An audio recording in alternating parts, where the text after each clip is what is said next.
पंचायत भरली होती आणि सर्वत्र लोकांमध्ये चिंतेची लाट पसरली होती. सर्वांना जाणून घ्यायचे होते की लल्लनच्या बाजूने काय निर्णय होईल. त्याने त्याच्या 17 वर्षाच्या मुलीला फक्त 10,000 रुपयांना विकले होते.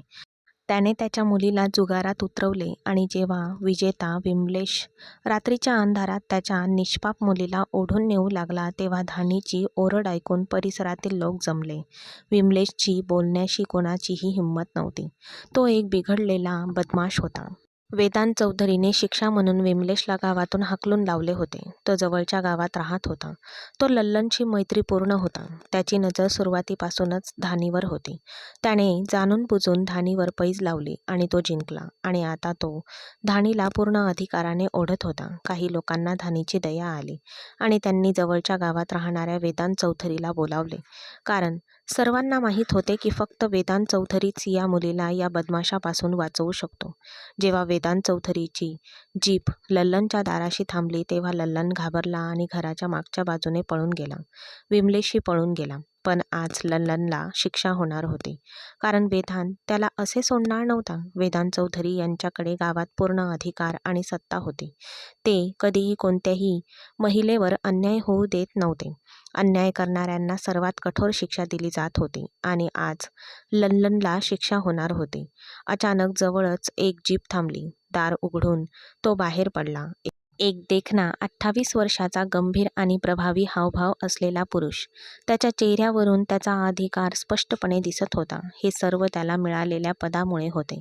सरदार वेदांत चौधरी खांद्यावर मोठी काळी शाल आणि पायात कोल्हापुरी चप्पल घालून तो हळूहळू चालत त्या ठिकाणी गेला जिथे निकाल सुनावला जाणार होता आणि सर्वजण त्याची वाट पाहत होते. त्याला पाहताच सर्वांनी हात जोडून डोके टेकवून त्याचा जय जयकार करायला सुरुवात केली. तो त्याच्या जाड सुंदर छाटलेल्या मिशा फिरवत पुढे सरकला. त्याच्या चेहऱ्यावरून स्पष्ट दिसत होते की तो हार मानण्याच्या मनस्थितीत नाही.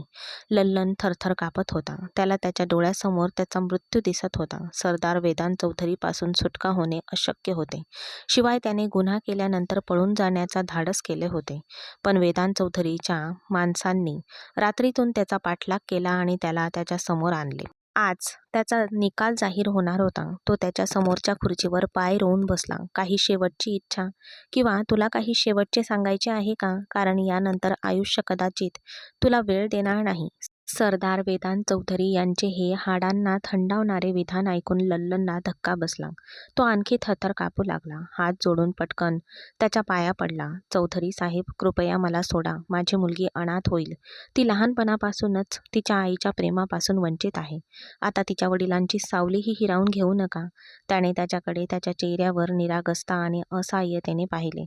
कदाचित चौधरी साहेबांना त्याच्याबद्दल दया वाटावी. इतकेच की तुला आणखी काही सांगायचे आहे?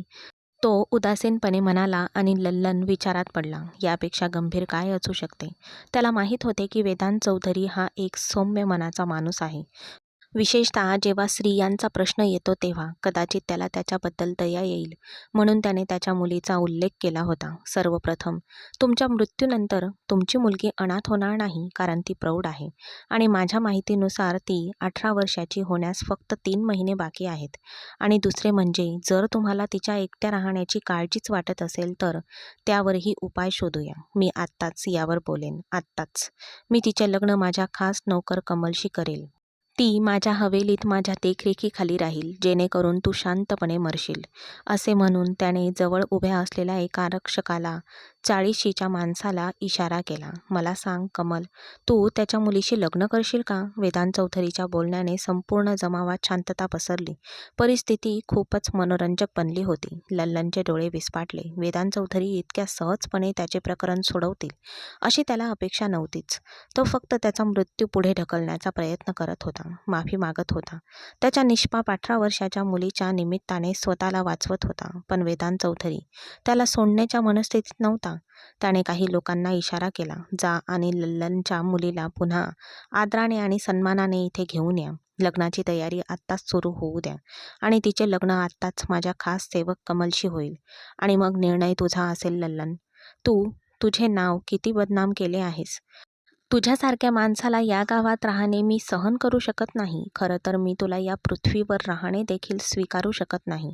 म्हणून मी सर्वांसमोर तुला मृत्यूदंडाची शिक्षा सुनावतो." असे म्हणत तो अचानक उभा राहिला. वेदांत चौधरीच्या तोंडातून बाहेर पडणारा प्रत्येक शब्द दगडात कोरलेला होता. लल्लनला देखील हे चांगलेच माहीत होते. म्हणूनच त्याला बेशुद्धीचे झटके येऊ लागले. थोड्या वेळाने एका बारीक सडपातळ मुलीला काळ्या चादरीत गुंडाळून आत आणण्यात आले. तिने तिचा चेहरा झाकला होता. फक्त तिचे डोळे दिसत होते. रडल्याने तेही सुजले होते आणि असह्य निद्रांना रात्रीचा थकवा स्पष्ट दिसत होता. पण त्या सुजलेल्या डोळ्यांचे सौंदर्य सर्वांचे लक्ष वेधून घेत होते. काळ्या चादरीतून चमकणारे डोळे आणि त्यांच्यावर गुंडाळलेल्या काळोखा रडल्याने हलका गुलाबी रंग, त्यामुळे या डोळ्यांना आणखीनच खुनी बनवले होते. वेदांत चौधरीने फक्त एक नजर टाकली होती. त्याने मुलीकडे पाहिले आणि त्याची नजर तिच्या काळ्या डोळ्यात अडकली. कोणाचे डोळे इतके सुंदर असू शकतात का? क्षणभर त्याच्या मनात हा विचार आला. तिने तिच्या टोकदार बारीक बोटांनी काळी चादर घट्ट धरली. दुरूनच वेदांत चौधरीला तिची थरथरणारी उपस्थिती जाणवली. तिच्या काळ्या डोळ्यांकडे पाहताना जणू काही वेळ थांबला आहे असे वाटले. हृदयाचे ठोके चुकले. ती लहान मुलगी तिच्या आयुष्याच्या निर्णयाची आणि तिच्या वडिलांना शिक्षा मिळण्याची वाट पाहत होती. थोड्या अंतरावर उभी होती. ती तिच्या विस्फाटलेल्या विनवणी करणाऱ्या डोळ्यांनी त्यांच्याकडे पाहत होती. अचानक एक अश्रूचा थेंब चादरीवर पडला, किंवा कदाचित थेट वेदांत चौधरीच्या हृदयावर पडला. त्याने अनैच्छिकपणे आपली नजर वळवली. त्याने आपला निर्णय घेतला होता आणि आता तो मागे हटू शकत नव्हता. त्याचे हृदय कितीही बंड करत असले तरीही. "स्वामी, कृपया दया करा. माझी मुलगी फक्त 17 वर्षाची आहे. तुम्ही तिचे लग्न 40-50 वर्षाच्या माणसाशी कसे लावू शकता? नाहीतर गावातले सगळे म्हणतील की तुम्ही किती क्रूर माणूस आहात." लल्लनने धाडस केले आणि आणखी एक डावपेच रचला. "माझ्या मुलीशी लग्न तुम्ही स्वतः केले तरच प्रकरण सुटेल. मग मी आनंदाने मृत्यूला आलिंगन देईल." त्याने एक अट ठेवली, जी वेदांत चौधरी कदाचित कधीच पूर्ण करू शकले नसते. "ठीक आहे, मी सहमत आहे." वेदांत चौधरी अचानक सरळ उभे राहिले. त्याच्या आवाजात इतकी धमकी, इतका कठोरपणा आणि त्याचवेळी इतका विचित्र मृदू उत्साह होता की संपूर्ण जमाव श्वास घेण्यासही विसरून गेला. "मी तयार आहे आत्ता आणि या मुलीशी लग्न करण्यास. मी तिला माझे नाव पूर्ण आदराने आणि सन्मानाने देईन." हे बोलत असताना त्याच्या डोळ्यात एक चमक होती. जणू काही त्याच्या हृदयात अचानक एक तीव्र इच्छा निर्माण झाली आहे. पहिल्या नजरेतच त्याला तिच्याकडे आणि तिच्या खोल काळ्या डोळ्यांकडे एक विचित्र ओढ जाणवली. डोळ्यात एक मूक प्रेम होते आणि लल्लनने जणू काही अनावधानाने त्याची संपूर्ण अडचण सोपी केली होती. लल्लनचे तोंड उघडे होते. तो अवाक झाला होता. वेदांत चौधरी असे बोलतील अशी त्याने कधीही कल्पना केली नव्हती. गावकरी एकमेकांना कुजबुजत होते. काय झालं? हे थेट चित्रपटातील दृश्य आहे का? का आपण खरोखरच चित्रपटाच्या चित्रीकरणात अडकलो आहोत? पण त्यांच्या समोरची मुलगी काळ्या चादरीत गुंडाळलेली क्षणभर गोठून उभी राहिली. जणू काही तिच्या पायाखालून जमीन सरकली. तिचे काळे डोळे आश्चर्याने विस्फारले. तिचे हृदय तिच्या छातीत धडधडत होते. ती थरथर कापत होती. या निर्णयामुळे तिच्या डोळ्यात एक अस्वस्थता आली, जी वेदांत चौधरींना स्पष्टपणे जाणवत होती. तिला कदाचित बोलायचे होते, पण बोलता येत नव्हते. आणि काही क्षणांनंतर वेदांत चौधरीची लल्लनची मुलगी धानीशी लग्न ठरले. त्या क्षणी हवाही थांबली. जणू काही नशीब स्वतःच तिची कहाणी लिहित आहे. ती तिच्या शेजारी काकू सरलासोबत पंचायतीत आली होती. तिला कल्पनाही नव्हती की एका क्षणात तिचे संपूर्ण आयुष्य उलथून पडेल. तिच्या वडिलांना मृत्यूदंडाची शिक्षा सुनावण्यात येईल आणि तिच्या स्वतःच्या आयुष्याबद्दलचा इतका महत्त्वाचा निर्णय तिच्या संमतीशिवाय घेतला जाईल. पण ती कधीही तिच्यावर असा गंभीर अन्याय होऊ देणार नव्हती. अचानक तिने धाडस केले आणि वेदांत चौधरी समोर उभी राहिली. तिच्या डोळ्यात इतकी आग होती की जवळ उभे असलेले लोकही गप्प बसले. तिला या चौधरी लोकांची भीती नव्हती, जे गरिबांचे भवितव्य नियंत्रित करतात. "मी हे लग्न स्वीकारणार नाही वेदांत चौधरी." तिचा आवाज एका प्रतिध्वनीसारखा उठला, मोठा, थरथरणारा, पण पूर्णपणे निर्भय. "मी तुमचे कोणतेही निर्णय स्वीकारू शकत नाही. जर माझ्या वडिलांनी मला जुगारात हरले तर त्यांना शिक्षा देणारे तुम्ही कोण, जेव्हा मी स्वतः त्यांना माफ करते?"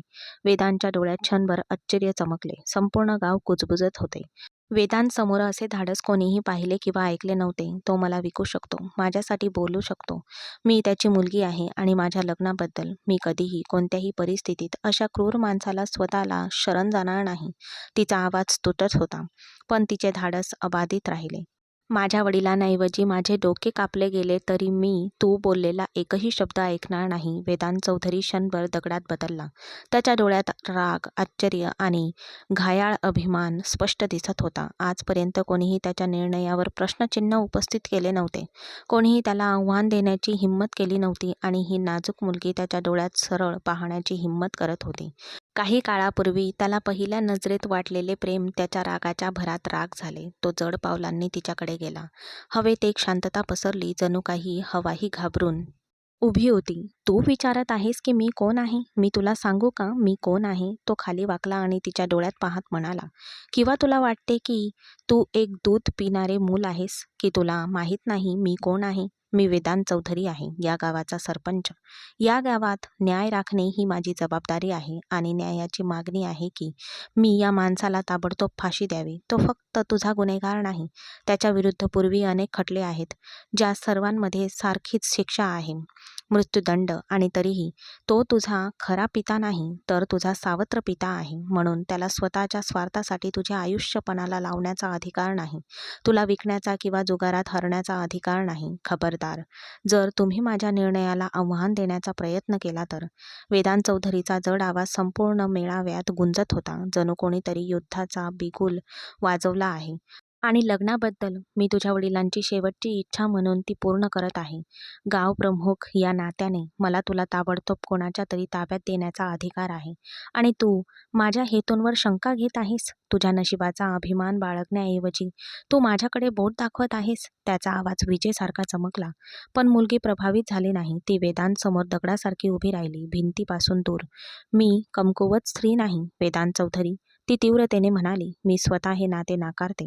कोणताही जमाव, कोणताही नाते माझ्या संमतीशिवाय मला लग्नासाठी जबरदस्ती करू शकत नाही. तर तुम्ही कोण आहात?" आता ती स्पष्टपणे वेदांत चौधरींना आव्हान देत होती. अचानक सरला काकू घाबरून त्यांच्याकडे आल्या आणि वेदांत चौधरी समोर हात जोडून म्हणाल्या, "चौधरी साहेब, कृपया तिला माफ करा. ती भोळी आहे. तुमचा प्रत्येक निर्णय आम्हाला मान्य आहे. तुम्ही आत्ताच तिच्याशी लग्न करावे." ती भीतीने थरथर कापत विनंती करत होती. तिचे शब्द ऐकून स्तब्ध झालेला वेदांत चौधरी शुद्धीवर आला. "तिचे पालक, तुझे तथाकथित वडील स्वतः तुझे माझ्याशी लग्न करण्यास तयार आहेत.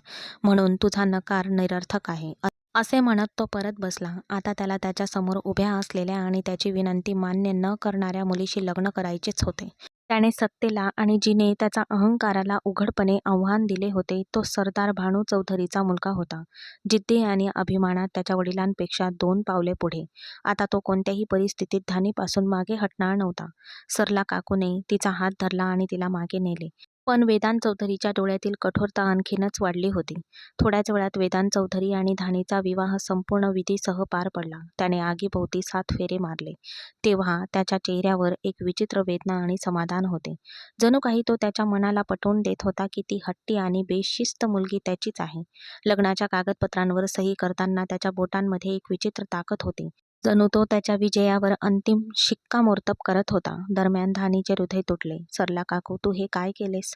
तिच्या अश्रूंनी भरलेल्या आवाजात वेदना स्पष्टपणे दिसत होत्या. "तुला माहीत होते की मी साहिलवर प्रेम करते. मला माझे आयुष्य त्याच्यासोबत घालवायचे होते. मग तू मला या कठोर मनाच्या माणसाशी का बांधलेस?" सरला तिच्या बोलण्यावर उसासा टाकत मऊ पण जड आवाजात म्हणाली, "धानी, वेदांत चौधरीचा निर्णय या गावात अंतिम आहे. आणि समजून घे की गावाच्या वारसाने तुझ्याशी लग्न करून तुझ्यावर उपकार केले नाहीत, तर तुझा सन्मान करत आहे. माझा मुलगा कदाचित तुला वेदांतसारखा आनंद देऊ शकला नसता." मग धानीच्या खांद्यावर हात ठेवून तो म्हणाला, "तुझी स्थिती समजून घे.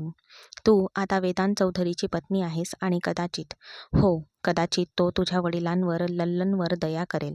जा, त्याच्याकडे तुझ्या वडिलांच्या आयुष्याची याचना कर." हे ऐकून धानीचे अश्रू अनियंत्रितपणे वाहत होते. सरला तिला वेदांतजवळ उभं करून निघून गेली. वेदांत लल्लनवर आपला निर्णय सुनावणार होता. पण त्याच्या मनात फक्त एकच गोष्ट होती. त्याच्या नवविवाहित वधूने दुसऱ्या पुरुषासाठी आपले प्रेम बलिदान दिल्याचे प्रतिध्वनित होते आणि हे त्याच्या मनात आग ओकत होते. जणू काही तो कोणत्याही परिस्थितीत धानीला हे विसरू देणार नाही की तिने त्याच्या पुरुषत्वाला आणि त्याच्या अभिमानाला आव्हान दिले आहे. जणू काही त्याच्या आत एक वादळ निर्माण झाले होते. माझी पत्नी असूनही ती दुसऱ्या पुरुषाचे नाव कसे घेऊ शकते? लल्लन त्याच्या शिक्षेची वाट पाहत थरथरत कापत अचानक त्याच्या जवळ आला. सरदार भानू चौधरींचा मुलगा वेदांत चौधरी त्याच्या जवळ आला. त्याच्या डोळ्यात तोच कठोरपणा, तोच अहंकार होता. तुझा जावाई म्हणून मी तुला कोणतीही सवलत देईल हे समजू नकोस. मी माझ्या निर्णयापासून मागे हटेल. वेदांत चौधरी कधीही कमकुवत नव्हता. तेवढ्यात पोलिसांच्या गाड्यांचे हॉर्न वाजले. वेदांत थंड आवाजात म्हणाला, मी तुला पोलिसांच्या ताब्यात देत आहे. कायदा आता हेच तुझे भवितव्य ठरवतील. माझ्याकडून कोणत्याही प्रकारची उदारता अपेक्षित ठेवू नकोस. जर निर्णय माझ्या हातात असता तर मी तुला आत्ताच फाशी दिली असती. पण कदाचित पोलिसांच्या हाती पडल्याने तुझ्या आयुष्याचे काही दिवस वाढतील, म्हणून उरलेले श्वास जग. असे म्हणत त्याने आपली काळी शाल खांद्याभोवती घट्ट ओढली आणि पुढे चालू लागला. पण तो क्षणभर थांबला, मागे वळला. धानी डोके झुकवून उभी होती. हलके स्मित हास्य करत तो म्हणाला, अरे, म्हणजे तुला मान खाली घालून कसे उभं राहायचं हे कळतं? मला वाटलं तुझ्या गळ्यात लोखंडी रॉड अडकलाय. लग्नानंतरचा हा त्याचा पहिलाच टोमणा होता. तोही टोकदार, तीक्ष्ण आणि अहंकाराने भरलेला. चल आता गाडीत बस. तुझा निरोप देण्यासाठी इथे कोणताही बँड येणार नाही. धानीने ओठ दाबले आणि शांतपणे त्याच्या मागे गेली. तिने मागचा दरवाजा उघडला आणि आत जाण्याच्या बेतात असतानाच वेदांत चौधरीचा आवाज विजेसारखा आला, अरे मॅडम, मी तुमचा ड्रायव्हर नाहीये. या आणि समोर बसा. त्याला विश्वासच बसत नव्हता की ही तीच मुलगी आहे जिने संपूर्ण गावातील लोकांसमोर त्याच्या निर्णयाला आव्हान देत होते. एका लहानच्या मुलीच्या कणाने, पण डोंगराच्या धाडसाने. यामुळेच त्याचा राग भडकला होता. वेदांत चौधरीने अद्याप तिच्यावर आपला पूर्ण राग काढला नव्हता. ती त्याच्या शेजारी पुढच्या सीटवर बसली. तिचा चेहरा अजूनही चादरीने झाकलेला होता. वेदांत थोडा वेळ शांतपणे गाडी चालवत राहिला. पण नंतर तिला पाहण्याच्या इच्छेने त्याची अस्वस्थता वाढू लागली. तुझी चादर काढ. मी तुझा नवरा आहे, कोणी अनोळखी नाही. त्याचा आवाज थोडा मंद होता, पण ते ऐकून धानी थरथर कापत होती. मी चादर काढणार नाही. लग्नाआधीच तू हे हट्ट करायला हवा होतास. आता मी कशीही दिसत असली तरी तुला मला स्वीकारावे लागेल, ती स्पष्ट चिडून म्हणाली. अचानक वेदांतने जोरात ब्रेक लावला. तुला चादर काढावी लागेल. मला हेही पाहायचे आहे की माझी बायको कशाचा इतका अभिमान बाळगते, की ती तिच्या नवऱ्याशी स्पष्टपणे बोलते, आणि तेही वेदांत चौधरीशी. तो पूर्णपणे वळला आणि तिच्याकडे पाहू लागला.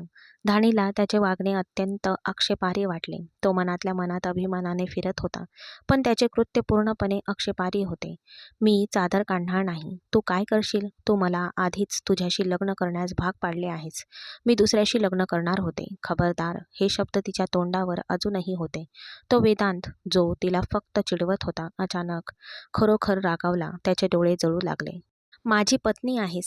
तू आता दुसऱ्या पुरुषाचे नाव घेऊ नकोस. जर मी ते नाव पुन्हा ऐकले तर त्याचे परिणाम चांगले होणार नाहीत. तुला समजले का? एकदा तू वेदांत चौधरीच्या आवाक्यात आलीस की तुला फक्त माझे नाव जपावे लागेल, हे लक्षात ठेव. धानी थरथरली. ती वेदांतला खरोखर हलक्यात घेत होती. आजपासून माझ्याशिवाय दुसऱ्या कोणाचे नाव घेतले तर तू काय करशील? तू मला सोडून जाशील का? मग मला सोडून दे. तुझ्यासोबत कोणाला राहायचे आहे? ती निर्भयपणे त्याच्या डोळ्यात पाहत म्हणाली, जणू काही त्याला आव्हान देत होती. ठीक आहे, तर हे प्रकरण आहे. तू खरोखर मला खूप हलक्यात घेत आहेस. गाडीतून उतर आत्ताच. त्याचा आवाज जणू आदेशात होता. धानी घाबरली. तुला काय म्हणायचे आहे? मी कुठे जाऊ? तिची नजर समोर पसरलेल्या निर्जन जंगलावर होती. काटेरी झुडपे, निर्जन हवा आणि त्या जागेची शांतता. तिची जुनी भीती की भूते इथे फिरतात. धानीचा अहंकार मातीसारखा उडाला. तुला जिथे जायचे तिथे जा, पण गाडीमधून उतर आत्ता. तो त्याच कडक स्वरात न थांबता म्हणाला, पण ती हट्टी राहिली. या दाट आणि धोकादायक जंगलात ती कोणत्याही परिस्थितीत उतरू शकत नव्हती. जेव्हा धानीवर काही परिणाम झाला नाही, तेव्हा वेदांत स्वतः उतरला, तिच्या दाराकडे आला आणि तिचा हात धरून तिला बाहेर काढले. मी इथे काय करू? तिचा आवाज थरथरत होता. तू इथे एकांतात बसशील आणि तुझ्या पतीशी आदराने कसे बोलावे ते शिकशील. जेव्हा तू चांगली वागणूक विकसित करशील तेव्हा मी तुला घेऊन जाईल. त्याने तिच्या डोळ्यात पाहिले आणि म्हणाला, जरी धानीने अजून तिचा चेहराही दाखवला नव्हता. अचानक धानीचे डोळे अश्रूंनी भरले. तिला त्याच्याकडून अशा क्रूरतेची अपेक्षा नव्हती. मी चूक केली चौधरी साहेब. तुमच्यासारख्या जमीनदारासमोर आपला दर्जा काय आहे हे मी विसरले. तिचा तुटलेला आवाज वेदांच्या हृदयाला हलकेच टोचत होता. असे वाटले, ठीक आहे, मग माझ्या मागे चल. पण मी तुला गाडीत बसू देणार नाही असे म्हणून तो गाडीत बसला आणि निघून गेला. घाबरून धाणी जवळजवळ त्याच्या मागे धावली. त्या भयानक ठिकाणी एकटे राहण्याचा प्रश्नच नव्हता. ती गावापर्यंत त्याच्या मागे पायी चालत गेली होती. तिचा श्वास जड होत चालला होता. ज्या माणसाचा न्याय संपूर्ण जगात पसरला तो आतून किती क्रूर आणि कठोर मनाचा होता हे कोणीतरी धानीला विचारायला हवे होते. हवेलीत पोहोचल्यावर वेदांत चौधरी गाडीतून उतरला. वाह, तुझी सहनशक्ती प्रशंसनीय आहे, मी कबूल करतो. तो मिशा फिरवत तिची थट्टा करत होता. धाणी घामाने भिजलेली उभी होती. तिने थरथरत्या हातांनी तिच्या चेहऱ्यावरील चादर काढण्याचा प्रयत्न केला तेव्हा वेदांतने तिच्या बारीक बोटांना धरले. ते काढण्याची गरज नाही. तुझ्या दिखाईसाठी माझ्याकडे आत्ता काहीतरी खास नाही. त्याचा स्वर मृदू होता पण त्यामुळे धानीच्या थरकाप उडाला. आधी हवेलीत ये, मी तुला सर्वांची ओळख करून देतो आणि तुझा चेहरा मी तो एकट्यात बघेन. तो ज्या पद्धतीने कुजबुजला तिच्या कानाजवळ येत धाणीचे पाय जमिनीत रोवल्यासारखे वाटले. ती अनिच्छिकने मागे गेली. तिच्या मनात फक्त एकच भीती होती, या माणसासोबत तिचे आयुष्य किती वेदनादायक असेल. वेदांत चौधरी आत आला. मीनाजी त्याच्याशी हसल्या. माझा मुलगा आला आहे. अरे गायत्री, वेदांतसाठी लवकर थंड पाण्याचा ग्लास आण. वेदांत त्याचा आवाज ऐकताच ती जवळ आली. त्याचा चेहरा हातात घेतला आणि त्याचे चुंबन घेतले. माझ्या बाळा, दीर्घ आयुष्य मिळावे. वेदांत आनंदाने त्याच्या मीना काकूला भेटला आणि ती त्याच्या आईसारखी होती. त्याच्या आईवडिलांच्या मृत्यूनंतर तिने त्याला वाढवले होते. ती तिच्या पती नूतन आणि मुलगा रिबासोबत कोलकात्यात राहत होती. पण काही दिवसांपूर्वी रिबाच्या सुट्टीसाठी हवेलीत आली होती आणि यावेळी तिने स्पष्ट निर्णय घेतल्यानंतरच जाण्याचा निर्णय घेतला होता. अरे, तुला तुझ्या मुलावर सर्व प्रेमाचा वर्षाव करायचा आहे का? तू मला पाहिल्यानंतर कधीच माझ्या कपाळावर चुंबन घेतले नाहीस. अचानक रिबा व्हीलचेअरवर ढकलत लाऊंजमध्ये आली. एक सडपातळ आधुनिक मुलगी. वेदांतला पाहून तिच्या डोळ्यात तारे चमकले. आईला चिडवण्याच्या पद्धतीने ती हसली. हे स्पष्ट आहे, वेदांत चौधरीची जागा कोणीही घेऊ शकत नाही. तूही नाहीस रिबा. मीनाच्या बोलण्यावर वेदांत हसला पण त्याच्या मनात थोडासा पश्चाताप होता. जर मीनाजींना कळले की मी तिच्या परवानगीशिवाय लग्न केले आहे. अचानक एका विचाराने तो मागे वळला. धानी डोके टेकवत आत आली होती. वेदांत तिची ओळख कशी करून द्यायची याचा विचार करत होता. अरे, मी तुला सांगायला विसरलो. इला बेटा, ही धानी आहे. आजपासून ती याच घरात राहील. आत ये धानी, लाजू नकोस. हे तुझेच घर आहे असे समज. वेदांतचे बोलणे ऐकून आजीने डोळे पुसले तर मीना आणि रिबा आश्चर्याने त्याच्याकडे पाहत राहिल्या. ती तिथेच उभी राहिली. एक साधा प्लाझो कुर्ता घालून तिचा चेहरा चादरीने झाकून. पण ती काही प्रश्न विचारण्यापूर्वीच वेदांतने तिचे महत्त्व स्पष्ट केले. मी तिला आजीची खास केअरटेकर म्हणून ठेवले आहे. आतापासून ती सावलीसारखी आजी सोबत राहीन. ती तिची प्रत्येक गरज पूर्ण करेन. म्हणून आता मला तुमची काळजी करण्याची गरजच नाही. शेवटी तो आजीसमोर गुडघे टेकून तिचे आशीर्वाद घेऊ लागला. आनंदी राहा माझ्या बाळा. आजी जिथे उभी होती तिथे धानी अपमानाने जमिनीवर कोसळली. तिचा दर्जा असा होता, ती वेदांत चौधरीच्या आयुष्यात त्याची पत्नी म्हणून नाही तर दासी म्हणून आली होती. तिला हवे असले तरीही तिने स्वीकारलेले सत्य ती सर्वांना सांगू शकत नव्हती आणि वेदांतकडे येऊ शकत नव्हती. रिबाने त्याच्याकडे डोक्यापासून पायापर्यंत पाहिले. तू या चादरीने चेहरा का झाकलेला आहेस? इथे का लाजत आहेस? चादर काढ आणि कामाला लाग. मीनाजींनी तिला कठोरपणे फटकारले आणि धानी तिथेच दगडासारखी उभी राहिली. अरे मीना, काय झालं? तू मुलीला का फटकारत आहेस? आजी म्हणाली. वेदांत तिला माझ्यासाठी घेऊन आला आहे तर मी तिची काळजी घेईन. तुम्ही दोघेही तिला कामाला झोपू नका. आजी रागाने म्हणाली. इकडे ये बेटा, तू माझ्यापासून दूर का उभी आहेस? मी तुला माझ्या मुलीसारखे वागवेन. देव तुला वाईट नजरेपासून वाचवू. ती अजिबात नोकराणीसारखी दिसत नाही. धानी आजीच्या जवळ आली, जी तिची व्हीलचेअर ढकलत होती. वेदांतने तिच्याकडे एक नजर टाकली आणि मग पुढे निघून गेला. त्याने त्याचा बदला घेतला होता. त्या उद्धटपणाची तिला हीच शिक्षा मिळायला हवी होती. त्या रात्री तो आजीच्या खोलीत आला. आजी तिच्यासमोर गोल चष्मा घालून आणि चहाचा कप हातात घेऊन टीव्ही पाहत होती. चल बेटा वेदांत, तुला चहा आवडेल का? खूप छान बनवला आहे धानीने. बेटा, तू माझ्या आयुष्य बदलून टाकलंस. ती खूप गोड मुलगी आहे, खूप संयमी आणि सुसंस्कृत आहे. अरे धानी मुलगी, तू कुठे होतीस? वेदांतसाठी चहा आण. तो त्याच्या आजीच्या शेजारी खुर्चीवर बसला. तो तिला कसं सांगू शकेल की ती नोकर नव्हती. त्याने तिला लग्न करून आणले होते, जिला त्याने आधी पाहिलेही नव्हते. त्याला माहीत होतं की लवकरच ही बातमी त्याच्या हवेलीत पोहोचेल, कारण संपूर्ण गावाला माहीत होते की त्याने धाणीशी लग्न केले आहे. पण त्याने अजून त्याच्या कुटुंबाला सांगितलं नव्हतं. तेवढ्यात ती खोलीत शिरली. तिच्या हातात चहाचा कप होता. ती वेदांतच्या पुढे आली. तिला तिला पाहताच वेदांतला श्वास घ्यायचा विसर पडला. तिच्या मोठ्या डोळ्यांखाली एक लहान गर्विष्ठ नाक आणि गुलाबी ओठ. तिच्या गोऱ्या गालांवर लाजेने लाली पसरली होती. तिने वेदांतकडे एक संकोचलेली नजर टाकली आणि चहाचा कप त्याच्याकडे दिला. पण वेदांत अजूनही एका तंद्रीत होता. त्याने आयुष्यात अनेक सुंदर चेहरे पाहिले होते. रेवा कोणापेक्षा कमी नव्हती, पण इतका निष्पाप, निष्कलंक आणि स्वच्छ चेहरा त्याने पाहिला नव्हता, जो स्पष्ट आरशासारखा चमकत होता. अभिमान तिला खरोखरच शोभत होता आणि ती वेदांत चौधरीची पत्नी असण्याचे स्थान अभिमानाने भूषवू शकली असती. वेदांत अजूनही चहाचा कप धरून तिच्यावरून नजर हटवू शकला नव्हता. "ये बेटा, इथे माझ्या शेजारी बस." आजीला तिच्यावर प्रेम येत होते आणि वेदांतचे शब्द तिथेच थांबल्यासारखे वाटत होते. "वेदांत बेटा, तिला सांग की आजपासून ती माझ्यासोबत माझ्या खोलीतच राहीन." "तू काय म्हणतेस आजी? ती स्टोअरूममध्ये राहीन. ती तुझी मोलकरी नाही." वेदांत चिडवणाऱ्या स्वरात बोलला. त्याने त्याच्या डोळ्यांनी धानीच्या चेहऱ्याकडे पाहिले, जिथे थोडासा राग होता आणि हा राग वेदांतला पाहायचा होता. ती रागाने आणखी लाल झाली, पण कदाचित तो धानीला आणखी चिडवू इच्छित होता. "नाही बेटा, तू काय म्हणतोयस? हो, ती अजिबात नोकरानी दिसत नाही. उलट ती एका उच्चभ्रू कुटुंबातील आहे असे वाटते आणि तिचे आई वडील नसलेली मुलगी आहे ती. तिच्या वडिलांना पोलिसांच्या स्वाधीन करण्याची काय गरज होती? तू त्याला माफ करू शकला असतास. तू या मुलीचा एकमेव आधार हिरावून घेतला आहेस. म्हणजे ती येताच तिने माझ्याबद्दल तक्रार करायला सुरुवात केली.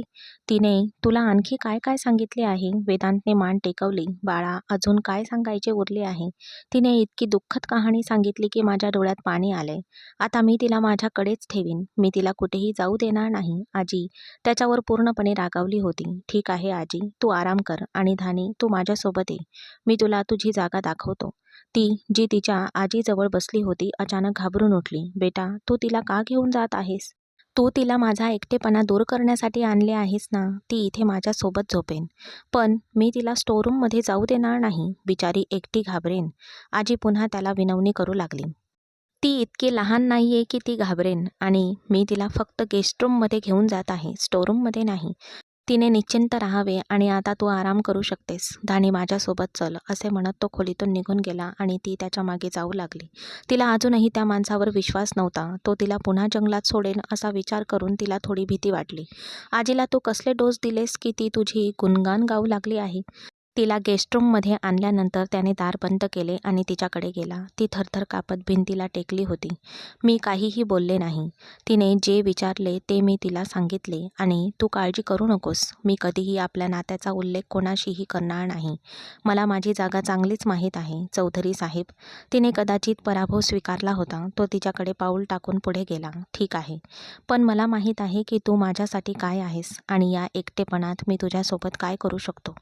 त्याने तिच्या सौंदर्याकडे पाहिल्यानंतर जणू काही तो मार्ग चुकवू लागला होता. त्याच्या डोळ्यातील थरथरणाऱ्या भावना पाहून धानीचे हृदय सुक्या पानासारखे थरथर कापू लागले. "नाही नाही, तू असं काही करणार नाहीस. प्लीज, मी तुला विनंती करते. मी तुला खाऊ शकतो म्हणून तुला भीती वाटते का? आणि तरीही मी तुला अजून मुदिखाई सुद्धा दिली नाही." त्याने तिचा हात तिच्या हनुवटीखाली ठेवला. तिचा नाजूक चेहरा वर केला.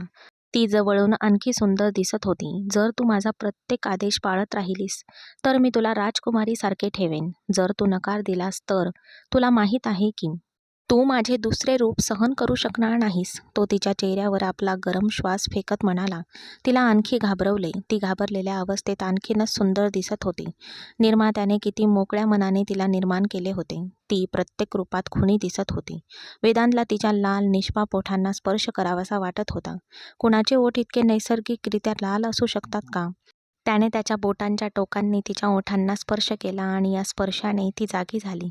पण ती असह्य होती. तो तिच्या इतक्या जवळ होता आणि तिचे दोन्ही हात भिंतीला चिटकवून त्याने तिला आपल्या मिठीत अडकवले होते की ती कुठेही जाऊ शकत नव्हती. असहाय्यतेने धानीच्या डोळ्यातून एक अश्रू पडला. तिला तिच्या असहाय्यतेवर रडावेसे वाटले. म्हणूनच त्या जमीनदार आणि चौधरीशी लग्न करायचे नव्हते. तिच्या ओठांच्या काठांवर अश्रू थांबले होते. जणू गुलाबाच्या पाकळ्यांवर गुलाबांचे मोती चमकत होते आणि म्हणूनच वेदांत स्वतःला नियंत्रित करू शकला नाही. डोळे बंद करून त्याने तिच्या ओठांचा मोती त्यांच्या ओठांनी टिपला.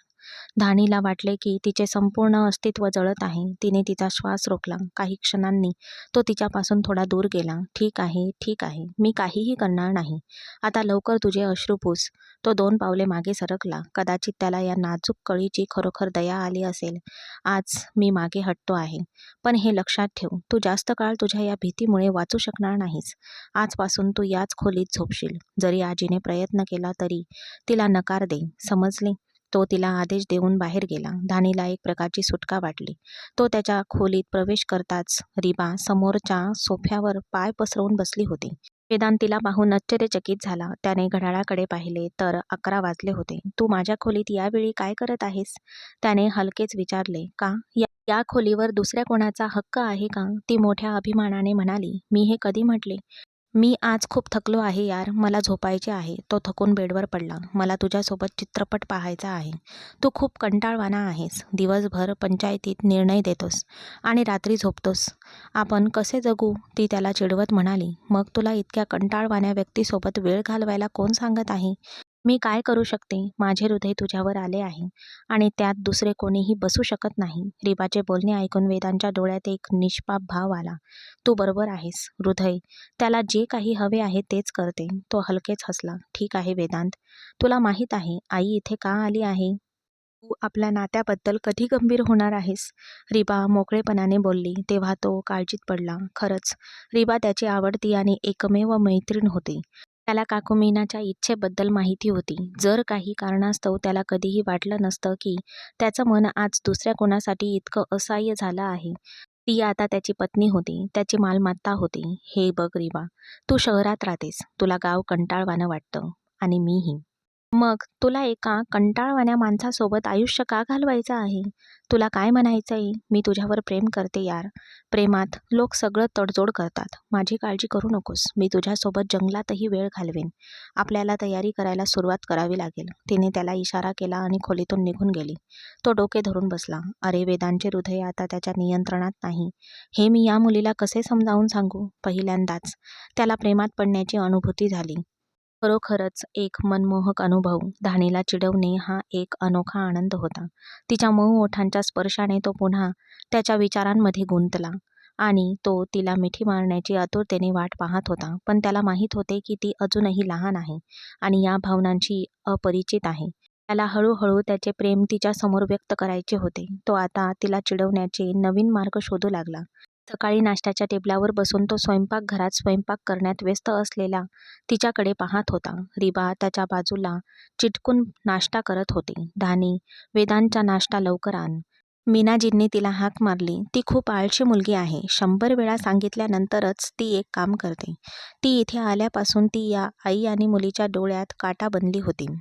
ती पटकन आली आणि वेदांत समोर पराठा ठेवला. माझ्यासाठी चहाही आण. रिबाने नवीन ऑर्डर सुरू केल्यावर ती पुन्हा स्वयंपाकघरात गायब झाली. वेदांत, मला तुझ्याशी एक महत्त्वाचे बोलायचे आहे. तुला माहीत आहे की मी तुला आई म्हणून वाढवले आहे आणि आईंना त्यांच्या मुलाचे आयुष्य ठरवण्याचा अधिकार आहे, नाही का? मीना त्याला आदराने म्हणाली. हो काकू, तुला पूर्ण अधिकार आहे. तू माझी मानलेली काकू असली तरीही तू फक्त ऑर्डर कर. तो हळुवारपणे म्हणाला. बेटा, मी या सुट्टीवर रिबासोबतच्या तुझ्या नात्याला नाव देण्याचा विचार करत होते. एका छोटासा समारंभ करायचा, जसे की साखरपुडा. तुला काय वाटते? मग रिबाचे शिक्षण पूर्ण केल्यानंतर आपण लग्न करूया. वेदांतला धसका भरला. त्याला कल्पना होतीच की काकू त्याच्याजवळ हा विषय घेतीलच. त्याला भीती वाटत होती. धानी स्वयंपाकघरातून बाहेर पडताच तिच्या हातातला चहाचा कप थरथरू लागला. तिचा चेहरा फिका पडला. तर मग मिस्टर माझ्याशी लग्न केल्यानंतर कुठेतरी प्रेमाचे पतंग उडवत आहेत आणि मला सांगतात की माझ्या जिभेवर दुसऱ्या कोणत्याही पुरुषाचे नावही यायला नको. तिने त्याच्याकडे नापसंतीने पाहिले आणि पुढे सरकली. अरे तुम्ही लोक माझ्याशिवाय लग्नाबद्दल बोलण्यात व्यस्त आहात. आजी तिची व्हीलचेअर ढकलत आली. तिने मीनाला बोलताना ऐकले असेल. तुमच्या मताशिवाय आम्ही कोणताही निर्णय कसा घेऊ शकतो? आजी, चल नाश्ता करूया. वेदांत त्याला हलक्या स्वरात म्हणाला. धानीच्या चेहऱ्यावर एक नजर टाकत जिथे रागाची लाली पसरली होती, हृदयाचा ठोका चुकला. वेदांतला पाहून ती इतकी घाबरली की तिचा चहाचा कप सांडला आणि खाली पडला. काही फवारे मीनाच्या शर्टवरही पडले. ती लगेचच उभी राहिली. तू आंधळी आहेस का? तुला दिसत नाही का? तू माझ्या ब्रँडेड सूट खराब केला आहेस. ती तिच्याकडे धावत धावत गेली. आणि तिचे केस धरून तिला हलवले. आजी तोंड बंद करत असताना वेदांत खुर्चीवरून उठला आणि तिच्याकडे गेला. चल रिबा, जास्त ओव्हर ॲक्टिंग करू नकोस. तिला सोडून दे. तो पूर्णपणे संतापला. वेदांत, तू तिला कुठून उचलून आणलेस? तिला साधे शिष्टाचारही येत नाहीत. जर चहाने रिबाला जाळले असते तर? मीनाजीही रागाने भडकली. पुरे झाले हे आई मुलीचे नाटक. धानी, तू माझ्याकडे ये. तुला त्यांच्यासाठी नाश्ता करायला कोणी सांगितले? इतर नोकर मेले आहेत का? तुला फक्त माझी सेवा करण्यासाठी इथे आणले आहे. आजीने मीनाजी आणि रिबाकडे रागाने पाहिले. तिला ही आधुनिक आणि संवेदनशील आई मुलींची जोडी आवडत नव्हती. मी तुला याची शिक्षा नक्कीच करेन, समजले का? रिबा धानीला आव्हान देत तिथून निघून गेली. वेदांतनेही सुटकेचा निश्वास सोडला. त्याला रिबाचा स्वभाव चांगलाच माहीत होता. ती प्रत्येक छोट्या छोट्या गोष्टीवर रागवायची. ठीक आहे, मी निघतोय आजी. मला आज शहरात जायचे आहे. मला काही जमिनीचे व्यवहार सोडवायचे आहेत. त्याने धानीकडे पाहिले आणि बाहेर पडण्याच्या दिशेने निघाला. रात्री जेव्हा तो उशिरा परतला तेव्हा तो थेट गेस्टरूममध्ये गेला. दिवसभर तो धानीबद्दल विचार करत राहिला. ती मुलगी वेदांच्या इच्छेनुसार वागत होती, पण गेस्टरूम रिकामा होता. त्याला थोडं आश्चर्य वाटले. कदाचित ती आजीच्या खोलीत असेल. तो पावले टाकून आजीच्या खोलीकडे गेला, पण खोली अर्धी अंधारात होती आणि आजी घोरत होती. त्याला थोडी काळजी वाटली. ती कुठे गेली असेल? त्याच्या खोलीत गेल्यावर तो फ्रेश झाला आणि वॉशरूममधून बाहेर पडला. रिबा त्याच्यासमोर उभी होती, काळा टॉप घातलेला, जणू ती फक्त त्याच्यासाठीच तयार झाली होती. वेदांत तिच्याकडे पाहत होता आणि काहीही बोलू शकला नाही. रिबा म्हणाली, आज मी तुला सोडणार नाही. बाहेरचे वातावरण बघ, किती सुंदर आहे. चल एकत्र थोडा वेळ घालवूया. आता आपल्या नात्याला एक नवे नाव दिले जाणार आहे. वेदांत तिला उत्तर देऊ इच्छित असला तरी तो उत्तर देऊ शकला नाही. तो तिथे सोफ्यावर बसला आणि त्याला चिटकून बसली. ती खूपच स्पष्ट व्यक्ता आणि आधुनिक मुलगी होती. रिबाने वेदांतवर आपला हक्क सांगण्यास कधीही मागे पुढे पाहिले नाही. पण वेदांत अजूनही धानीलाच मनात धरून होता. तो विचार करत राहिला की ती कुठे जाऊ शकते. ठीक आहे रिबा, तू बस. मी धानीला चहा सांगतो आणि मग आपण एकत्र चहा पिऊ. त्याने एक निमित्त केले आणि तिथून उठला. नाही, तुला काय वाटतं? तू तिला तिथेच सोड. तिचा काही उपयोग नाही. तरीही मी तिला हवेलीच्या मागच्या बाजूला पाठवलं आहे. सकाळी तिने माझ्याशी गैरवर्तनही केले. तिला तिची जागा दाखवायलाच हवी. तिला गेस्टरूममध्ये ठेवण्याची काय गरज होती? ती जिथे आहे तिथेच राहील, तिने असे म्हटले आणि वेदांतला धक्का बसला. तिथे खूप थंडी आहे रिबा. तो अस्वस्थ झाला आणि उठला. रिबाने त्याचा हात धरला आणि त्याला तिच्या शेजारी बसवले. ती एका रात्रीत मरणार नाही. कृपया कुठेही जाऊ नकोस. आपण हा चित्रपट एकत्र पाहू. तिने त्याच्या खांद्यावर डोके ठेवून चित्रपट पाहण्यास सुरुवात केली. वेदांत तिला दूर ढकलू शकला नाही, पण तो वारंवार धानीचा विचार करत होता. रात्री 2 वाजता चित्रपट संपला तेव्हा वेदांतने सुटकेचा निश्वास सोडला. ठीक आहे बेबी, मी आता झोपायला जात आहे. ती वेदांतच्या गालावर हात ठेवून उठली आणि शुभरात्री म्हणाली. ती गेल्यानंतर तो पटकन उठला आणि हवेलीच्या मागच्या बाजूला असलेल्या स्टोअरूममध्ये गेला. त्याचे हृदय वेगाने धडधडत होते. तिथे खूप थंडी होती. मोठ्या ब्लँकेटखालीही वेदांतला थंडी वाजत होती. त्याने दार उघडले आणि आजूबाजूला पाहिले आणि तिला हाक मारली. ती त्याच्यासमोर भिंतीला टेकून बसली होती, कोणत्याही प्रकारचे ब्लँकेट न घेता.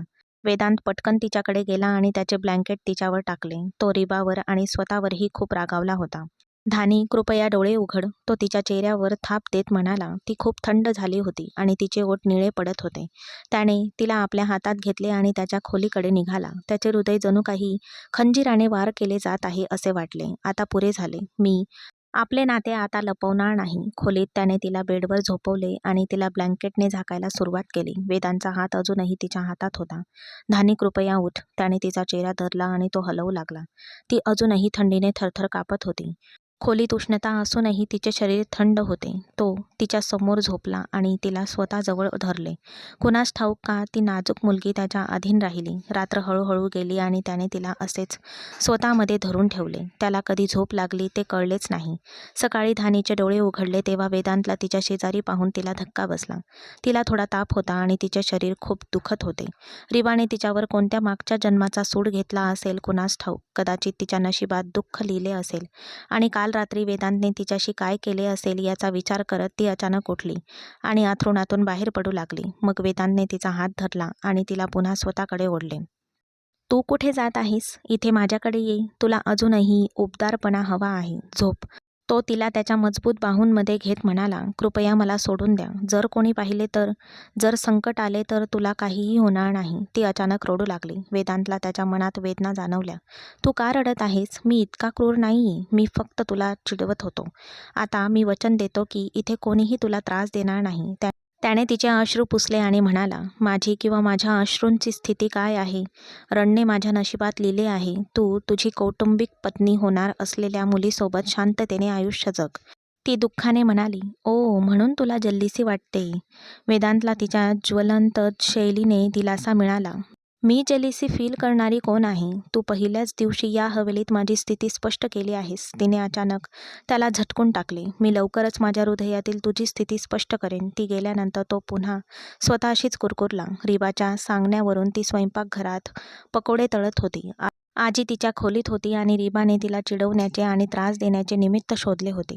तिला काम करायला काहीच अडचण नव्हती, पण ती ज्या पद्धतीने तिच्याकडे क्रोधित नजरेने पाहत होती त्यामुळे धानी घाबरली होती आणि तिचे कामच उद्ध्वस्त होत होते. आताही ती तिच्या डोक्यावर उभी होती. नालायक, तुला इतका अहंकार का आहे? इतक्या सकाळी वेदांच्या खोलीत तू काय करत होतीस? रिबाने तिला खोलीतून बाहेर येताना पाहिले होते आणि तेव्हापासून ती तिची शाळा घेत होती. मी तुला हवेलीच्या मागच्या बाजूला पाठवले होते, मग तू सकाळी लवकर त्याच्या खोलीत माझ्याबद्दल तक्रार करायला गेलीस का? धानी शांतपणे तिचे काम करत राहिली. तू मुकी आणि बहिरी आहेस का? तुला ऐकू येत नाही का? तिचा गोरा गुलाबी चेहरा रिबाला आणखी रागवत होता. जणू ती तिच्यासमोर न्यूनगंडाची बळी होती. सुजलेले लाल डोळे तिच्या उदर सौंदर्यात भर घालत होते. संध्याकाळपासून तिला ताप आला होता. तिला अजूनही अधूनमधून चक्कर येत होती, पण ती धीराने तिचा त्रास सहन करत होती. तिच्या डोळ्यासमोर वारंवार अंधार येत होता. वेदांत चौधरी खाली आला होता. तो तयार होता आणि निघून जाण्याची घाई करत होता. स्वयंपाकघरातून येणाऱ्या आवाजांनी त्याचे लक्ष वेधून घेतले होते. तो दाराकडे जात असताना पकोडे जळल्याबद्दल धानीला टीका करणारी रिबा तिच्या चेहऱ्यावर उकळते तेल फेकणारच होती. तेवढ्यात अचानक वेदांत विजेच्या वेगाने तिच्या समोर आला.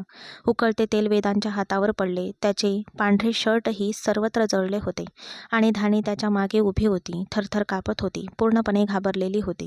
त्याला रिबाकडून अशी क्रूरता अपेक्षित नव्हती. रिबा डोळे मोठे करून त्याच्याकडे पाहत होती. उफ वेदांत, तुझा हात. तिने त्याचा हात पकडण्याचा प्रयत्न केला, पण वेदांतने रागाने तो झटकून टाकला. आजी आणि मीनाही स्वयंपाकघरात आल्या होत्या. मला हात लावू नकोस रिबा, तू खूप क्रूर आहेस. मी आलो नसतो तर तू तिचा चेहरा जाळला असतास. अरे देवा, मी तुझ्यावर विश्वास ठेवू शकत नाही. त्याला धक्का बसला होता. स्वतःचे दुःख विसरून तो आश्चर्यचकित झाला होता की जर तो पुढे आला नसता तर धानीचा चेहरा जळाला असता. अरे काय झालं? या मुलीने काहीतरी केलं असेल, म्हणूनच रिबा इतकी रागावली आहे. ती आपल्या हवेलीत आल्यापासून ती आपल्या सगळ्यांसाठीच त्रासदायक बनली आहे. मीनाजींनीही तिच्यावर झडप घातली. देवासाठी काकू, हे थांबवा. तुम्ही रिबाच्या या क्रूरतेचे समर्थन कसे करू शकता? आज तिने जे काही केले आहे त्यामुळे ती माझ्या नजरेतून कायमची खाली पडली आहे. तिने सरळ त्याच्या डोळ्यात पाहत हे म्हटलं होतं. रिबाच्या डोळ्यातून अश्रू वाहत होते. पहिल्यांदाच वेदांत चौधरीने तिच्यावर इतका राग दाखवला होता. आजी आश्चर्यचकित झाली. तू माझ्या मुलाला जाळलेस. इथे ये आणि मला दाखव की तुझा हात किती जळाला आहे. धानी मुलगी, तू लवकरच जाऊन फ्रीजमधून बर्फ काढ. त्याच्यावर बर्फ लाव. अरे डॉक्टरांना बोलवा. आजीने गोंधळ घातला होता. धानी शुद्धीवर आल्यासारखी वाटत होते. ती बर्फ आणायला धावली. प्लीज वेदांत, माझ्याकडे असं पाहू नकोस. तुझ्याऐवजी माझा हात जळाला असता तर बरं झालं असतं. रिबा गुदमरलेल्या आवाजात म्हणाली. वेदांच्या डोळ्यातील द्वेष तिला सहन होत नव्हता. आत्तासाठी माझ्या नजरेसमोरून निघून जा, नाहीतर मी विसरून जाईन की तू कोणाची मुलगी आहेस. असं म्हणत तो स्वयंपाकघरातून लाऊंजमध्ये गेला. मीनाने तिच्या हृदयावर हात ठेवला. जणू परिस्थिती तिच्या हातातून निसटत होती. बेटा इकडे ये, मी त्यावर मलमपट्टी करते. तुला माहीत आहे ती थोडीशी रागीट आहे, तुझ्याबद्दल खूप संवेदनशील आहे. ती बिचारी मुलगी सकाळपासून स्वयंपाकघरात व्यस्त आहे. तिला तुझ्यासाठी पकोडे बनवायचे होते. मीनाजींनी रिबाला साथ द्यायला सुरुवात केली आणि तू एका मोलकरणीला वाचवण्यासाठी इतका त्रास सहन केलास. बेटा पुढे येण्याची काय गरज होती? काकू, तुमच्या मुलीला साथ देताना तुम्ही माणुसकी विसराल अशी मला अपेक्षा नव्हती. धानी कपड्यात बर्फ गुंडाळून तिच्याकडे आली. मी हे जखमेवर लावू का? तिने संकोचून विचारले. स्वतःच्या वेदना सहन करून वेदांतने हे सिद्ध केले होते की तो इतर सरदारांसारखा नाही. त्याच्या जखमा पाहून तिचे हृदय जळून गेले. मी ते माझ्या मुलाला स्वतः लावेन. तू तुझा चेहरा आमच्या नजरेआड कर. तू इथे आधीच अराजकता निर्माण केली आहेस, मीनाजी द्वेषाने म्हणाली. हे शब्द ऐकून धानीचे अश्रू वाहत होते आणि ती निघून जाऊ लागली. इकडे ये, माझ्या शेजारी येऊन बस धानी. वेदांतने हळुवारपणे तिचा हात धरला आणि हे सर्व पाहत असलेली रीबा स्तब्ध झाली. तिची 6वी इंद्रिय आधीच धोक्याची घंटा वाजवत होती. बेटा, तू काय करतोयस? काय करतोयस? तू या मोलकरणीला एवढी पसंती का देतोयस? मीनाने आश्चर्याने वेदांत चौधरीकडे पाहिले. ही एक मोलकरीण नाहीये काकू, ही धानी वेदांत चौधरी आहे, माझी पत्नी. मी तिच्याशी लग्न केले आहे. या विधानाने सगळेच अवाक झाले. काय? हा काय मूर्खपणा आहे? मीना आश्चर्याने सोफ्यावरून उठली. आजीला वाटले की जणू तिच्या मनाची इच्छा पूर्ण झाली आहे. हा खुलासा तिच्यासाठी आनंदाचा होता. तिला पहिल्या नजरेपासूनच ती आवडली होती. तिला वेदांसाठी अशीच वधू तर हवी होती. हे मूर्खपणाचे नाहीये, हे सर्वात मोठे सत्य आहे. धाणेच्या वडिलांविरुद्ध पंचायतीने घेतलेल्या निर्णयामुळे तिच्या वडिलांची अट अशी होती की कोणीतरी तिच्या मुलीशी लग्न करावे, म्हणून मी सर्वांचे मत विचारात घेऊन होकार दिला. मी कोणालाही माझ्या विरुद्ध करू शकत नव्हतो किंवा मी अशा प्रकारे एखाद्या मुलीला असहाय्य सोडू शकत नव्हतो. तेव्हा मी असहाय्य होतो. पण मी आज धानीला निवडल्याबद्दल आनंदी आहे. ती माझ्या पत्नीच्या दर्जाला पात्र आहे. त्याच्या या वाक्याने रीबाचे हृदय जळून राखेत बदलले. वेदांत चौधरी, मी तुला हा दिवस पाहण्यासाठी आई म्हणून वाढवले नाही. तुला माहीत होते की रीबाने लहानपणापासूनच तुला प्रेम केले आहे. ती मरेन. मीनाजी अचानक रडू लागल्या. काकू, मला माफ करा, पण आता कोणत्याही परिस्थितीत मी तिला सोडणार नाही. मी धानीपासून माझे हात मागे हटवणार नाही. मी नेहमीच रीबाला माझी मैत्रीण मानत आलो आहे. आजचे माझे कृत्य त्या मैत्रीचे प्रतीक होते की मी तिला थप्पड मारली नाही, अन्यथा हे क्षम्य नव्हते. मी तुमच्या दयाळूपणाबद्दल नेहमीच आभारी राहीन, परंतु मी स्वतःला तिच्या स्वाधीन करू शकत नाही. माझे हृदय ते मान्य करत नाही. माफ करा. तो उठून त्याच्या खोलीकडे जात म्हणाला. त्याच्या डोळ्यात मत्सराची वेदना स्पष्ट दिसत होती. आजीला पायऱ्या चढता येत नव्हत्या, म्हणून तिने धानीला तिच्या खोलीत पाठवले. त्याने त्याचा शर्ट काढला होता आणि आता तो स्वतः पट्टी बांधत होता. तिच्या डोळ्यात वेदना स्पष्ट दिसत होत्या. ती पटकन त्याच्याकडे आली. प्लीज, मला पट्टी बांधू दे. तिने त्याच्या हातातून ते आधीच काढून टाकले होते. जखम बरीच मोठी होती. जर आज हे तेल तिच्या चेहऱ्यावर पडले असते तर ती थरथर कापली. तिच्या डोळ्यात पाहून वेदांतला सर्व वेदना विसरल्यासारखे वाटले. त्याने तिचा हात धरला आणि तिला त्याच्या शेजारी बसवले. तुला अजूनही माझ्याविरुद्ध काही तक्रार आहे का? तो तिच्या डोळ्यात पाहत म्हणाला. मग तू हे सर्व एक हिरो बनण्यासाठी केलेस का? खूप खूप धन्यवाद. नाहीतर आज मी माझा चेहरा कुणालाही दाखवू शकले नसते. माझा चेहरा पाहून सर्वजणांनी तुझी थट्टा केली असती, म्हणजेच वेदांत चौधरीच्या पत्नीची थट्टा केली असती. मी तुझ्या लायक नाहीये. जरी मी फक्त नावापुरती तुझी बायको असले तरीही. ती स्वतःवर रागावली होती. तो वेदांत चौधरी होता. शेवटी तू कोणत्या मातीची बनली आहेस? तुला काहीही फरक पडत नाही. उलट तू संशय घेतेस. तो रागाने पेटला होता. मग मी काय करू शकते? तू मला इथे आणताच तू मला सर्वांच्या नजरेत मोलकरीण बनवलेस, मला दासी बनवलेस. तुला काय वाटते दासींना कसे वागवावे? तिच्या रागाचे खरे कारण समोर आले तर आजीची सेवा करणे तुला इतके क्षुल्लक वाटते का? खरं तर जर तू मला खरे विचारले तर मी फक्त तिच्यासाठीच तुझ्याशी लग्न केले असते आणि तुला इथे घेऊन आलो असतो. तिला माझ्यासाठी तुझ्यासारखीच बायको हवी होती. जर मी लग्न केले असते तर मी अशा व्यक्तीशी केले नसते, जी फक्त माझीच काळजी घेईल, विशेषतः ती आजीची काळजी घेईल, तिचा एकटेपणा दूर करेल, अशाशीच मी लग्न केलं असतं. जर तू हे काही कमीपणाचे वाटत असेल तर ते तुझे स्वतःचे विचार आहेत. हे ऐकून धानीला लाज वाटली. मला तिची सेवा करण्यात कधीच कमीपणा वाटला नाही. खरं तर ती मला माझ्या स्वतःच्या आजीसारखी वाटते. कोमल मनाची, मोकळ्या मनाची, प्रेमळ. ती त्याच्या हाताला पट्टी बांधत समजावून सांगू लागली. तिच्या सहवासाची भावना आणखी खोलवर गेली. धानीचे हात थरथर कापत होते. तू म्हणजे तू गिरगिटासारखे रंग बदलतेस. तू दिसतेस तितकी निरागस नाहीयेस. तो तिला जवळ ओढत म्हणाला. तो तिच्यावर ताबा मिळवण्याआधीच धानी अचानक उठली. तू आधी डॉक्टरांचा सल्ला घ्यायला हवास. मला जे काही करायचे होते ते मी केले आहे. आता मी आजीच्या खोलीत जात आहे. जर तुला काही हवे असेल तर मला कळव, ती निरागसपणे म्हणाली. मग वेदांत चौधरी हसला. मी माझ्या शब्दात एक गोष्ट जोडायला विसरलो. तू फक्त दिवसा तिची सेवा करण्यासाठी आहेस, रात्री नाही. तो खोडकरपणे म्हणाला. कारण तू रात्री माझी सेवा करशील. मी दिवसभर थकून घरी येतो, म्हणूनच मला रात्री तुझी गरज भासेल. त्याने त्याचे वाक्य पूर्ण केले. तो बोलत असताना धानीचा चेहरा लाल झाला. अचानक ती खोलीतून बाहेर पळत सुटली. तिचे हृदय जोरात धडधडत होते. हे खरे होते की तिचे दुसऱ्या कोणावर तरी प्रेम होते. लहानपणापासूनच तो तिला आवडायचा आणि तोही तिच्यात रस दाखवत होता. पण वेदांत चौधरीशी पत्नी झाल्यानंतर तिने त्याच्याबद्दल एकदाही विचार केला नव्हता. कदाचित लग्नाच्या बंधनात स्त्रीला तिचे भूतकाळातील प्रेम खूप मागे सोडण्याची ताकद येत असते. पण वेदांत चौधरीच्या वागण्याने तिला खूप वेदना झाल्या होत्या आणि आज जेव्हा त्याने या सर्व वेदना भरून काढल्या होत्या तेव्हा धानीचे हृदय पारदर्शक काचेसारखे झाले होते.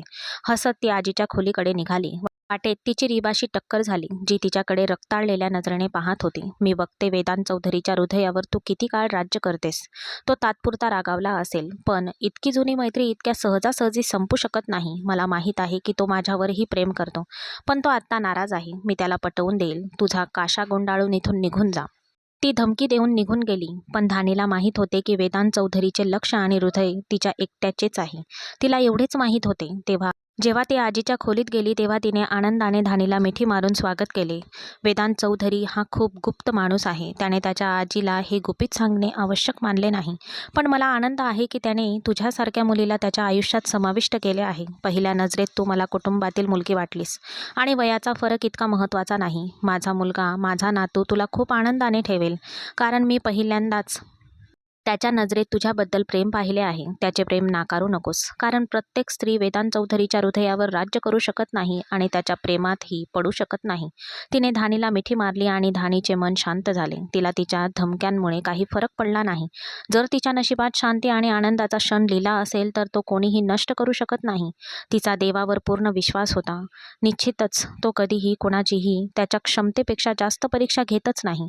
मीनाजी तिच्या बॅगा पॅक करून लाऊंजमध्ये पाय पसरवून बसल्या होत्या. तिला खात्री होती की वेदांत चौधरी तिला थांबवेल. आजीने तिच्याकडे खेदाने पाहिले. बघ मीना, मी कबूल करते की वेदांत तुझा खूप ऋणी आहे. जेव्हा त्याने त्याचे आई वडील गमावले तेव्हा तूच त्याला आपल्या मांडीवर घेतले होतेस. पण मला सांग, तू हे सर्व तुझ्या मुलीसाठी केलेस, म्हणजेच तिच्या सुखासाठी. तू वेदांशी नातेसंबंध ठेवलेस, हा स्वार्थ आहे ना? असो, मी ते वेदांत चौधरीच्या नजरेत पाहिले आहे. तो कधीही रिबाकडे अशा नजरेने पाहत नव्हता ज्या प्रकारे एक पुरुष एका स्त्रीकडे पाहतो, आणि रिबाच्या कालच्या कृतीमुळे ती वेदांच्या नजरेत पडली आहे. तू तिला शहरात परत घेऊन गेलीस तर बरे होईल. मी अजूनही जिवंत आहे. मी त्याची काळजी घेत आहे आणि घेतच राहीन. भानू चौधरीने वेदांतला माझ्याकडे सोपवले आणि मी त्याच्या शिक्षणात आणि संगोपनात कोणतीही कसर सोडली नाही. जर त्याने मनापासून निर्णय घेतला असेल तर मी त्याचा निर्णय मनापासून स्वीकारते. तूही तसेच केले तर बरे होईल. मी या रविवारी वेदांत चौधरीचे लग्न मोठ्या थाटामाटात आयोजित करत आहे. जर तू खरोखर त्याला तुझा मुलगा मानत असशील तर त्याच्या इच्छा पूर्ण कर. नाहीतर तुझ्या स्वतःच्या आणि इतरांमध्ये काय फरक उरणार आहे. आजी निघून गेली. मीनाला आश्चर्याच्या समुद्रात सोडून आणि मीनाने हार मानल्यासारखे वाटले. ती वेदांत चौधरीला ओळखत होती. तो कधीही तिला सोडणार नव्हता. पण खरी समस्या रिबा होती. ती त्याच्याशिवाय कशी जगेन. ती तिचे डोके धरून बसली. तो आजीच्या खोलीत बसला होता आणि धानी कुठेही दिसत नव्हती. वेदांत चौधरीने तिला 2 दिवसापासून पाहिलेही नव्हते. तो हवेलीत आला की ती कुठेतरी गायब व्हायची. ती निघून गेली. जणू काही त्याच्या धमकीने ती खरोखर घाबरली होती. ती खूप निष्पाप होती. तिला वेदांतवर प्रेम झाले होते, पण तिला तिच्या उपस्थितीची भीती वाटत होती. पण ती भोळी होती आणि तिला माहीत नव्हते की ती कितीतरी काळ वेदांतपासून दूर राहू शकेल. एके दिवशी ती वेदांतच्या मिठीत जाईन आणि त्याच्या प्रेमाची तीव्रता सहन करेल. वेदांत, मीना आणि रिबाबद्दल काळजी करू नकोस. मी तिच्याशी बोलले आहे. ती देखील तिच्या मुलीमुळे असह्य आहे आणि त्याच्याबद्दल वाईट वाटणे योग्य आहे. पण आपण काय करू शकतो. कोणीही नशिबाशी लढू शकत नाही. म्हणूनच मी या रविवारी तुझा आणि धानीचा लग्न सोहळा करण्याचा निर्णय घेतला आहे. मला धानीला या घराची सून बनवायची आहे. अभिमानाने आणि वैभवाने. तुला काही हरकत नाहीये ना? अरे, तू काय म्हणत आहेस आजी? मी का हरकत घेऊ? तो इकडे तिकडे पाहत म्हणाला. त्याला माहीत नव्हते की ती कुठे लपली आहे. तू जिला शोधत आहेस ती आज रात्री तुझ्या खोलीत पोहोचेल. फक्त तिची काळजी घे. ती एक लहान मूल आहे. ती तुझ्यापेक्षा 11 वर्षांनी लहान आहे. जर तिने अज्ञानामुळे काही चूक केली तर तिला शिक्षा करू नकोस, कारण पत्नी ही पत्नी असते. आजीने हे खोडकरपणे सांगितले आणि वेदांत हसला. परवानगी दिल्याबद्दल धन्यवाद आजी. काळजी करू नकोस. तिला किंवा तुला माझ्याकडून कोणतीही समस्या येणार नाही. तो अचानक उठला. ठीक आहे आजी, कृपया माझ्यावर दया कर आणि माझ्या बायकोला माझ्या खोलीत पाठव. मी तिची वाट पाहत आहे. तो असह्यपणे उसासा टाकत खोलीतून बाहेर पडला आणि आजी पडद्यामागे लपलेल्या धानीला हाक मारू लागली. धानी, माझा नातू क्रूर राक्षस नाहीये ग. तो खूप प्रेमळ आहे. तू त्याला का घाबरतेस? हा लपाछपीचा खेळ थांबव आणि जा. तो तुझी वाट पाहत आहे. आणि धानीचे आयुष्य मृत्यूच्या उंबरठ्यावर होते. पण आजी, तुला काही गरज पडेल, मी इथेच थांबते तुझ्यासोबत. तिने हे लाजाळूपणे म्हटले आणि आजी हसायला लागली. अरे वेडी, तू भोळी आहेस, अगदीच. जर तू गेली नाहीस तर तो तुला घ्यायला येईल. जा बेटा, देव तुला आशीर्वाद देव. आजीने तिला आशीर्वाद देऊ लागताच ती अनिच्छिततेने त्याच्या खोलीकडे निघाली. रिबा शहर सोडून निघून गेली होती आणि धानीने सुटकेचा निश्वास सोडला होता. पण खरी समस्या खोलीत तिची वाट पाहत होती. तिने दार उघडले आणि आत जाऊन पाहिले तर वेदांत चौधरी नुकताच वॉशरूममधून बाहेर पडला होता. त्याचे ओले केस टॉवेलने पुसत होता. त्याचे रूप कोणत्याही मुलीला वेडा करण्यासाठी पुरेसे होते. धानी त्याला किती काळ सहन करू शकेल? वेदांत चौधरीला तिची अवस्था पाहण्यात मजा येत होती. तो तिच्या शेजारी बसून हळूहळू तिच्या जवळ आला. त्याच्या खांद्यांचा सुगंध धानीच्या संपूर्ण अस्तित्वात पसरला. त्याने विचारले, तू का घाबरत आहेस? त्याने तिचा चेहरा त्याच्याकडे वळवला आणि म्हणाला, नाही नाही, मी घाबरत नाहीये. आणि तुझी जखम कशी आहे? तिने विषय बदलण्याचा प्रयत्न केला. मसीहा जवळ बसलेला असताना जखमेची कुणाला पर्वा आहे? तो मध्यधुंद स्वरात म्हणाला, त्याचे ओठ तिच्या कपाळाला स्पर्श करत. तो आज कोणत्याही परिस्थितीत निघून जाणार नव्हता. धानीला तिचा जीव निसटल्यासारखे वाटले. रिलॅक्स. चल, तू एवढी काळजी का करतेस? आजीने काय म्हटले ते ऐकले नाहीस का? रविवारी आपले रिसेप्शन आहे. आपल्याला या सुंदर नात्याबद्दल संपूर्ण जगाला सांगायचे आहे. आपल्याला संपूर्ण जगाला सांगायचे आहे की एक लहान मुलीने वेदांत चौधरीला कसे तिच्या केसांच्या जाळ्यात वेढले आहे. असे म्हणून तो उठला आणि ड्रेसिंग टेबल जवळ गेला. एक ड्रॉवर उघडला, काहीतरी बाहेर काढले आणि पुन्हा तिच्यासमोर गुडघे टेकून बसला. त्याच्या वागण्याने धानीला आश्चर्य वाटले. त्याने बॉक्स उघडला आणि एक हिऱ्याचा हार काढू लागला. ही तुझी मुँ दिखाई आहे. तू इतकी सुंदर आहेस की कोणतीही भेट तुझ्यासाठी परिपूर्ण नसेल. पण मी हे मनापासून निवडले आहे. मी ते खूप प्रेमाने विकत घेतले आहे, फक्त माझ्या चंचल पत्नीसाठी. मी तिला ते तिच्या गळ्यात घालू शकतो का? तो इतक्या हृदयद्रावक स्वरात म्हणाला की धानीचे अस्तित्व त्याच्या स्वराच्या गोडीने भरले. जेव्हा ती त्याच्यासमोर वाकली तेव्हा वेदांत चौधरीने ते तिच्या सुंदर मानेवर ठेवले आणि तिच्याशी एक प्राणघातक धाडसही केले. वेदांच्या जळत्या मऊ ओठांचा स्पर्श तिच्या मानेवर जाणवताच धानीच्या ओठातून एक आवाज बाहेर आला आणि डोळे बंद करताना तिला हा स्पर्श जाणवला. मी तुझ्यावर प्रेम करतो. मी तुला तुझा चेहरा न पाहता पसंत केले आहे. पहिल्या नजरेतले प्रेम. मी माझ्या देवाचे आभार मानतो. त्याने तुला माझ्यासाठी निवडले. असे म्हणत त्याने प्रेमाने तिचा दुपट्टा काढला आणि बाजूच्या टेबलावर ठेवला. तो तिच्यासमोर वाकला, तिचा चेहरा हातात घेतला आणि म्हणाला, मी वचन देतो, जोपर्यंत मी जिवंत आहे तोपर्यंत मी फक्त तुझ्यावरच प्रेम करेन. तुझे सर्व हक्क पूर्ण करेन. म्हणून मला घाबरण्याची गरज नाही. तू फक्त वेदांत चौधरीसाठी बनलेली आहेस. तो प्रेमाने तिला बेडवर घेऊन आला. धानीला काही क्षण भीती वाटली, पण वेदांतने तिला ज्या प्रकारे प्रेमाने स्पर्श केला त्यामुळे तिची सर्व भीती निघून गेली. आता तिला स्वतःला त्याच्या सहवासात आराम वाटू लागला. रस्ता कितीही खडतर असला तरी नेहमीच एक असा क्षण येतो जिथे सर्व काटे उपटून टाकले जातात आणि त्याच्या मार्गात असा मसीहा येतो की एखाद्याचा आत्मा आनंदाने भरून जातो. वेदांत चौधरी धानीच्या आयुष्यातील एक मसीहाच होता. तिच्या प्रवासाचा थकवा आता संपणार होता आणि आयुष्य सुंदर होणार होते.